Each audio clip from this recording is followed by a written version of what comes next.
నా ప్రియ దేవుని బిడ్డలారా,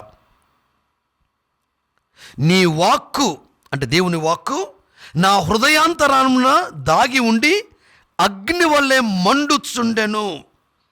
నేను ఆ వాక్కును లోపల అణచివేసుకొనవలెనని ప్రయత్నం చేసి చేసి విసుగు చెందితిని, దాన్ని ఆపుకొనజాలను.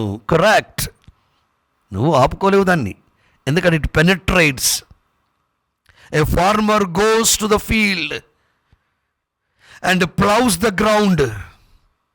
The same way the word which enters in breaks the hurdles and makes you a strong personality.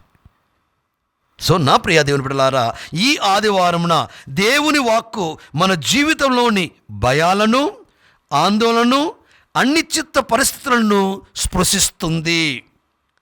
సువార్తలో యేసు 3 సార్లు చెబుతున్నాడు, భయపడకండి, భయపడకండి, భయపడకండి.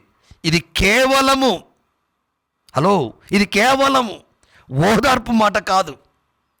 దేవుని దైవ సంరక్షణపై విశ్వాసం ఉంచమని ప్రభు ఆజ్ఞ. మరొకసారి వినండి, భయపడకండి అనే మాట ఇది కేవలం ఓదార్పు మాట మాత్రమే కాదు. మరి ఏంటి తండ్రి గారా? దేవుని దైవ సంరక్షణపై విశ్వాసం ఉంచమని ప్రభు ఆజ్ఞ. సో ఆజ్ఞ జారీ చేస్తున్నాడు. Keep trust and faith in your God and his word. ఇర్మియా ప్రవక్త వ్యతిరేకత మధ్య విశ్వాసానికి ధైర్యం.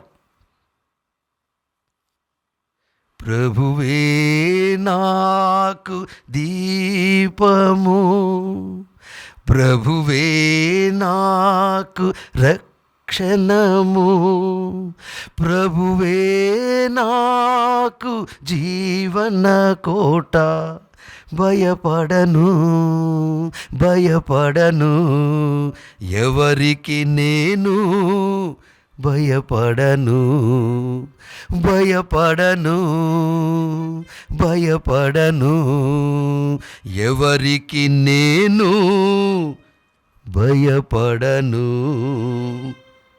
చూడండి, వ్యతిరేకత మధ్య విశ్వాసానికి ధైర్యం ఇర్మియా ప్రవక్త.